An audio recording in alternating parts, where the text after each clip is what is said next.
Hello friends, कैसे हो आप सभी। आई होप आप सभी अच्छे होंगे। मैं विनीत आज अपनी इस क्लास में आपके सामने साइंस से एक चैप्टर नंबर 2 लेकर आया हूं, जिसमें हम एसिड, बेस और साल्ट के बारे में पढ़ेंगे। देखिए, साइंस की क्लास 10th का जो चैप्टर नंबर 2 है, हम उसको सबसे पहले आपको इस क्लास में कराएंगे। और आज इस क्लास के अंदर हम एसिड, बेस एंड साल्ट से केवल इम्पोर्टेंट पॉइंट ही बताएंगे और इसके बाद हम कुछ इम्पोर्टेंट डेफिनेशंस आपको समझाएंगे। वन बाय वन करके हम इस चैप्टर को कंप्लीट करेंगे। आज की इस क्लास के अंदर हम इम्पोर्टेंट पॉइंट्स की स्टडी करेंगे। इस चैप्टर के अंदर जितने भी इम्पोर्टेंट पॉइंट्स हैं उनके बारे में डिस्कस करेंगे। देखिए, पॉइंट नंबर 1 की जब हम बात करें तो यहाँ पे लिखा हुआ है acids are sour. Acids are sour and base are bitter in taste. देखिए, जो एसिड्स होते हैं वो टेस्ट के अंदर सार्स होते हैं, खट्टे होते हैं, और जो बेस होते हैं वो टेस्ट में बीटर होते हैं, यानी कि कड़वे होते हैं। पॉइंट नंबर 1 में क्या कह रहा है कि एसिड का यदि हम टेस्ट करके देखें तो वो खट्टे होते हैं, सार इन टेस्ट होते हैं।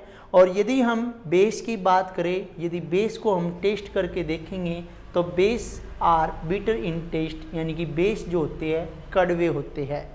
पॉइंट नंबर 2 की बात करें, acids change blue litmus into red litmus. देखिए, एसिड क्या करते हैं, ब्लू लिटमस को रेड लिटमस में चेंज कर देते हैं।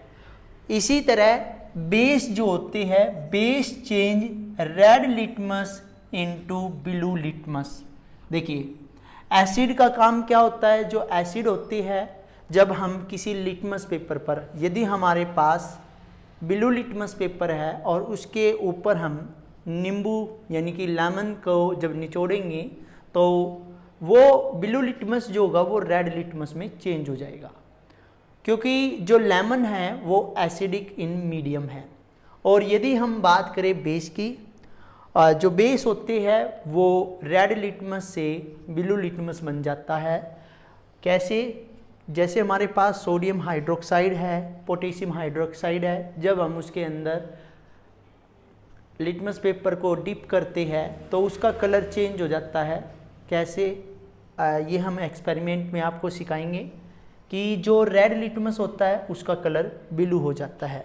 अब मैं आपको याद करने का ये बता देता हूँ कि कई बार बच्चों को पता होता है कि रेड लिटमस ब्लू होगा और ब्लू लिटमस रेड होगा, लेकिन कई बार हम कंफ्यूज हो जाते हैं कि रेड लिटमस कब बनेगा और ब्लू लिटमस कब बनेगा। उसमें हम एसिड और बेस में डिफरेंस भूल जाते हैं। तो देखिए, बेस बी से बनता है और ब्लू बी से बनता है, तो यानी कि रेड लिटमस जब ब्लू बन जाएगा तो यानी कि बी बना है तो बेस बनेगा, यानी कि बेस है, और ब्लू लिटमस जो है वो रेड हो जाएगा। पॉइंट नंबर 3 की बात करते हैं कि एसिड्स और बेस होते हैं can be tested using indicators. Indicators क्या होते हैं, जो साइंस शो करते हैं।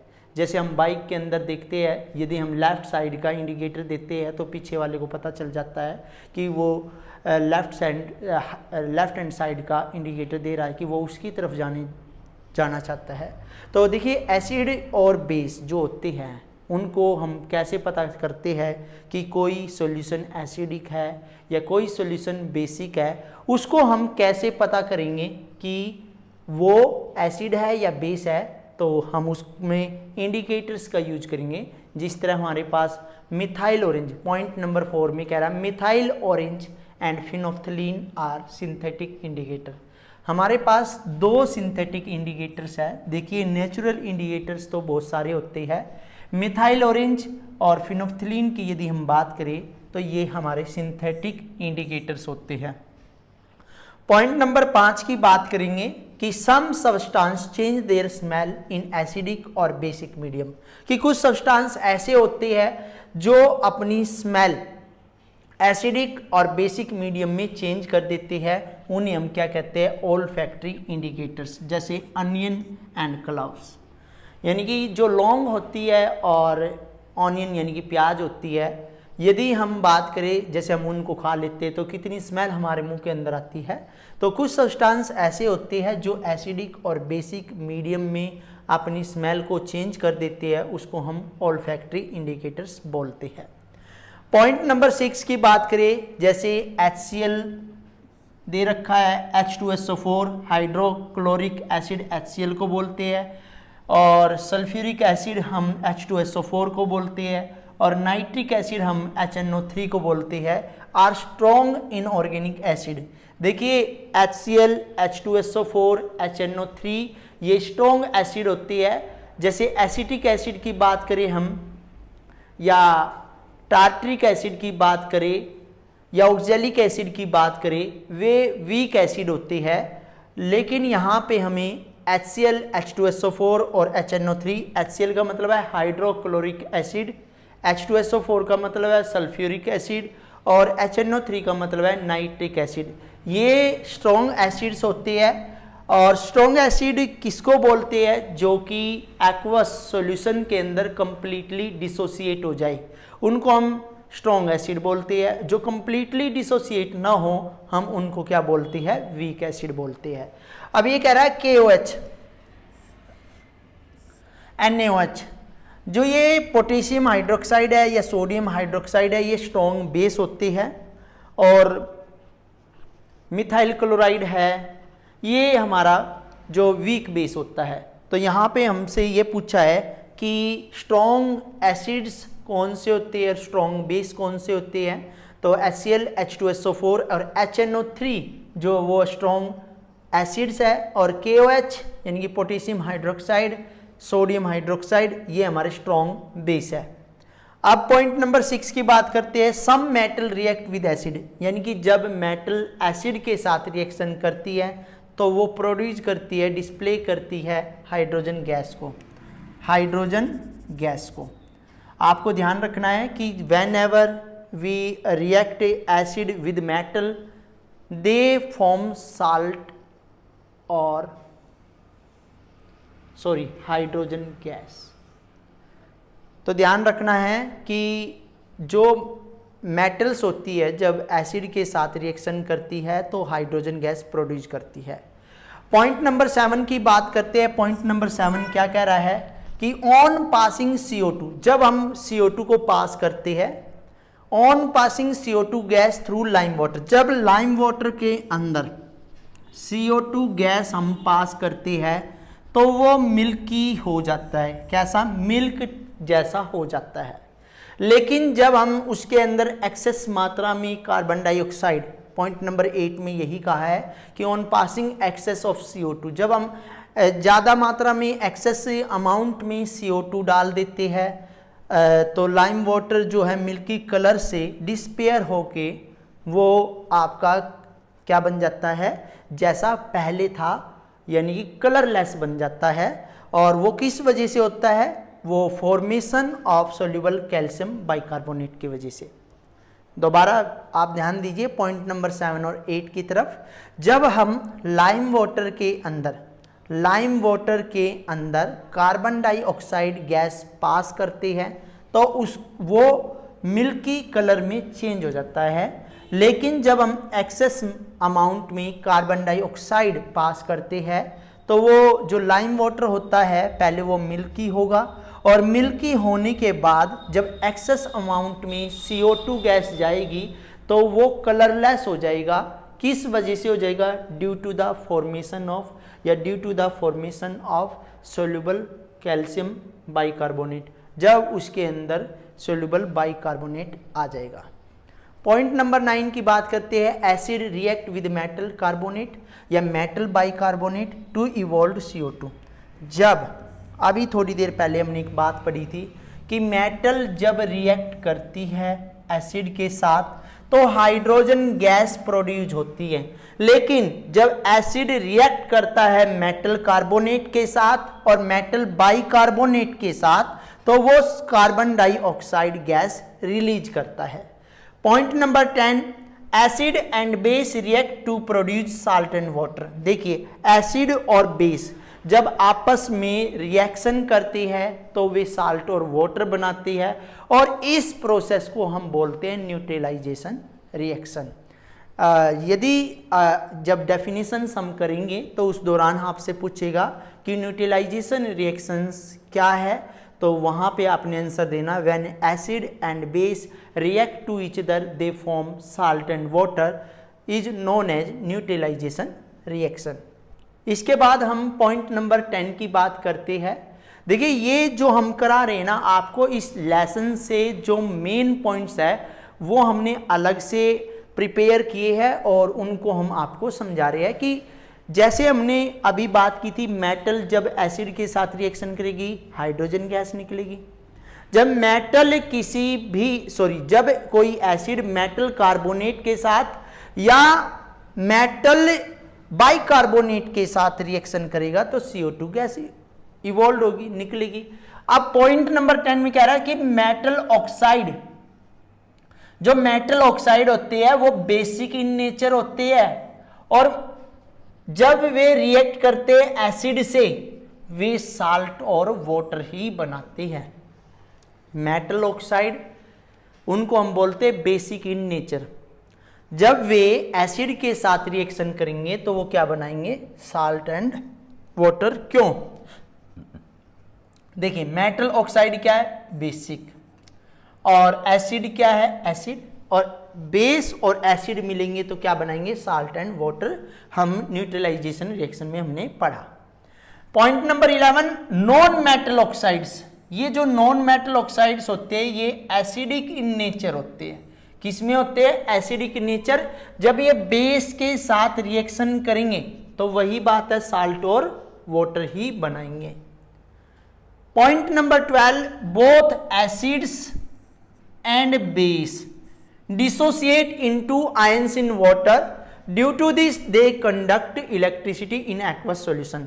ये कहना चाह रहा है कि एसिड और बेस जब कंप्लीटली डिसोसिएट होते हैं किसी वाटर के अंदर, यानी कि आयंस डिसोसिएट होते हैं वाटर के अंदर या एक्वस सॉल्यूशन के अंदर, तो वे इलेक्ट्रिसिटी जनरेट करते हैं। Point number 13 acid dissolve in water.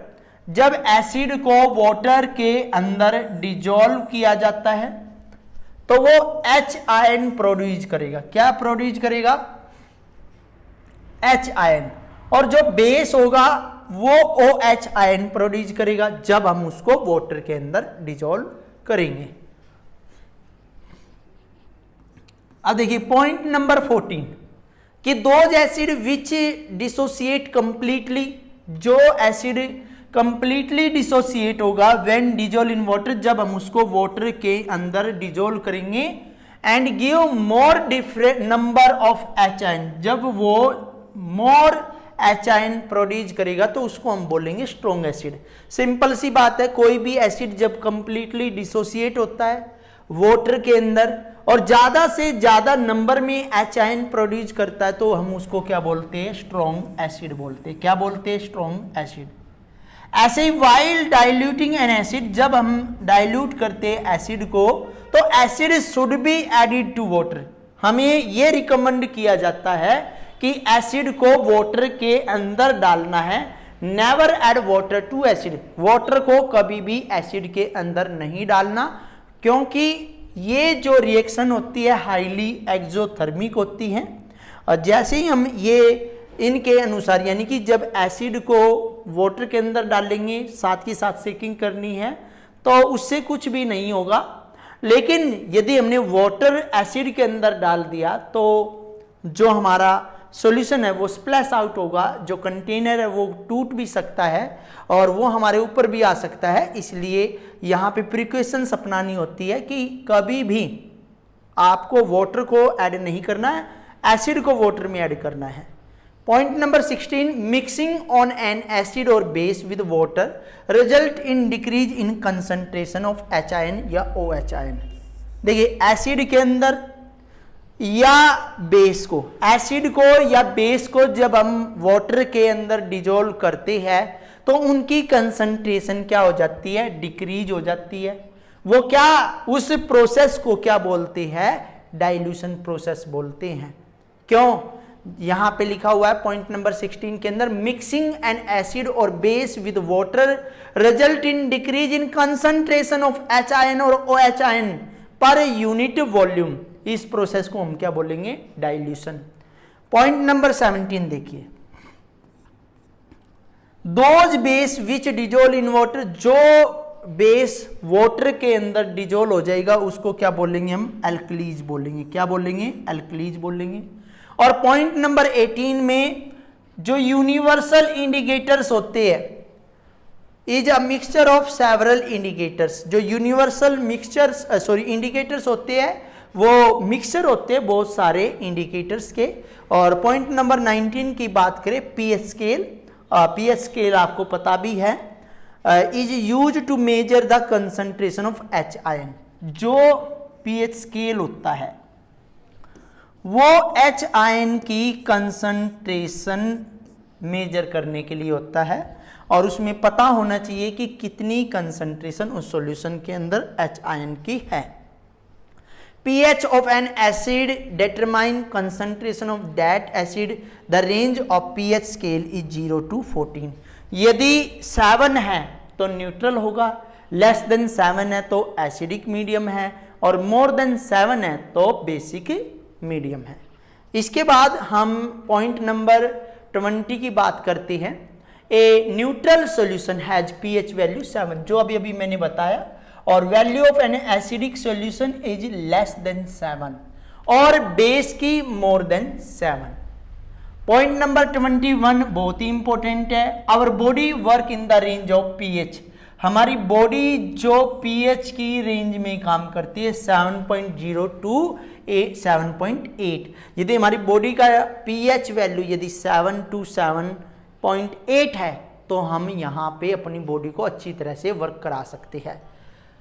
Point number 22 में, when pH value of rain water is less then 5.6, यदि 5.6 से pH वैल्यू रेन वाटर की है तो उस रेन को हम बोलेंगे एसिड रेन बोलेंगे।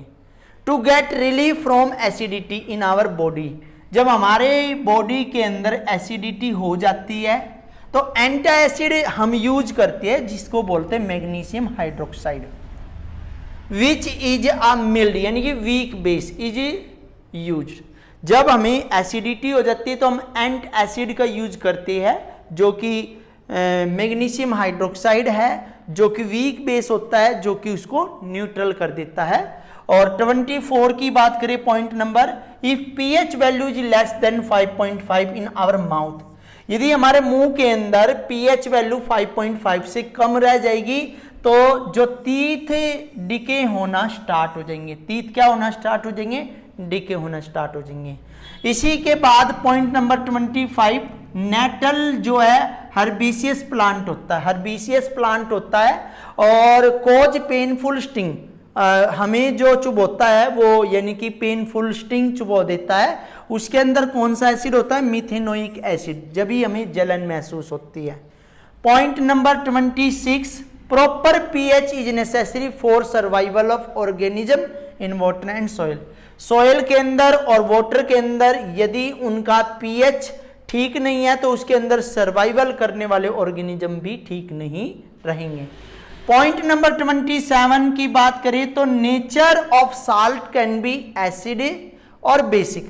जो साल्ट्स होते हैं वो एसिड भी हो सकते हैं, बेसिक भी हो सकते हैं। The salt of strong acid, देखिए उसने बोला साल्ट स्ट्रॉन्ग एसिड प्लस में वीक बेस। यदि हम वीक बेस को और एसिड को स्ट्रॉन्ग एसिड की बात करें तो वो हमेशा स्ट्रॉन्ग ही रहेगा, स्ट्रॉन्ग एसिड रहेगा यानी कि एसिडिक रहेगा। Salt of strong base, strong base है, वीक एसिड है तो क्या रहेगा? बेसिक इन नेचर रहेगा। पॉइंट नंबर 28, कॉमन साल्ट की यदि हम बात करें तो वो न्यूट्रल साल्ट होता है और जो कि किसकी रिएक्शन से होता है? सोडियम हाइड्रोक्साइड की और हाइड्रोक्लोरिक एसिड बेस और एसिड की रिएक्शन से ये साल्ट बनता है। पॉइंट नंबर 29, सोडियम हाइड्रोक्साइड यानी कि जिसको हम कास्टिक सोडा बोलते हैं, क्या बोलते हैं, सोडियम हाइड्रोक्साइड, वो हमारा क्या होता है, सोडियम Na2CO3.10H2O होता है। मैन्युफैक्चर बाय क्लोर एल्कली प्रोसेस, किसके द्वारा बनती है, क्लोर एल्कली प्रोसेस के द्वारा। और point number 30, bleaching powder is produced by the action of chlorine on drawing slack lime. ये कह रहा है ब्लीचिंग पाउडर जो प्रोड्यूस होता है वो स्लैक लाइम के अंदर जब हम क्लोरीन पास करते हैं, और it's chemical formula calcium oxychloride CaOCl2 होता है। इसके बाद हम बात करते हैं पॉइंट नंबर 31 की, the chemical name of baking soda. Baking soda होता है सोडियम बाइकार्बोनेट या सोडियम हाइड्रोजन कार्बोनेट, जिसका फॉर्मूला NaHCO3। ऐसे ही केमिकल फॉर्मूला यदि प्लास्टर ऑफ पेरिस की बात करें तो CaSO4 हेमीहाइड्रेट हाफ H2O होता है, और ये प्रिपेयर होता है जिप्सम से। जिप्सम का फॉर्मूला क्या है, calcium sulphate 2 molecule of water. Point number 33, chemically plaster of Paris की बात करें तो वो कैल्शियम सल्फेट हेमीहाइड्रेट होता है, अभी मैंने बताया, और जो जिप्सम होता है उसको बोलते हैं कैल्शियम सल्फेट डाइहाइड्रेट, यानी कि 2 molecule. Chemical name of washing soda अभी पीछे बताया था, sodium carbonate decahydrate, and its chemical formula is Na2CO3 10H2O, और यूज होता है to remove the permanent hardness of water, जो हार्ड वाटर होती है उसकी हार्डनेस कम करने के लिए। Plaster of Paris point number 35 के अंदर, plaster of Paris is use in making toys and material for decoration. और point number 36, baking soda is use in making cakes and fire extinguishers. देखिए पॉइंट नंबर 36 में कह रहा है कि जो आपके बेकिंग सोडा होता है वो केक बनाने में भी यूज होता है, फायर एक्सटिंग्विशर्स भी होता है। और इस तरह इस लेसन के अंदर आपके 36 इंपॉर्टेंट पॉइंट्स थे। हमने इनको पूरी बुक से ज़्यादा से ज़्यादा रीड करके निकाला है, और जो भी स्टूडेंट हमारे चैनल पर नए हैं वो हमारे चैनल को सब्सक्राइब कर ले, लाइक करें, शेयर करें और कमेंट भी करें। हमारे चैनल का नाम है अल्फा सर। देखिए हमारे लगभग 1000 सब्सक्राइबर क्रॉस हो चुके हैं। हम अपने व्यूवर्स को थैंक्स कहना चाहेंगे, क्योंकि उनके ही कारण हमारा जो चैनल है वो ग्रो कर रहा है। हमने 4.5 मंथ के अंदर 1K सब्सक्राइबर पूरे कर लिए हैं, और जो भी स्टूडेंट क्लास 10th के अंदर है वो हमारी वीडियो को ज़्यादा से ज़्यादा अपने फ्रेंड्स के अंदर शेयर करें। और अभी अभी हमने जो साइंस का ये टॉपिक स्टार्ट करना जो शुरू किया है, अब हम रेगुलरली इन क्लासेस को आपको पढ़ाएंगे। जो भी स्टूडेंट क्लास 10th के अंदर है वो ज़्यादा से ज़्यादा हमारी वीडियो को विदाउट स्किप करे बगैर देखे। धन्यवाद।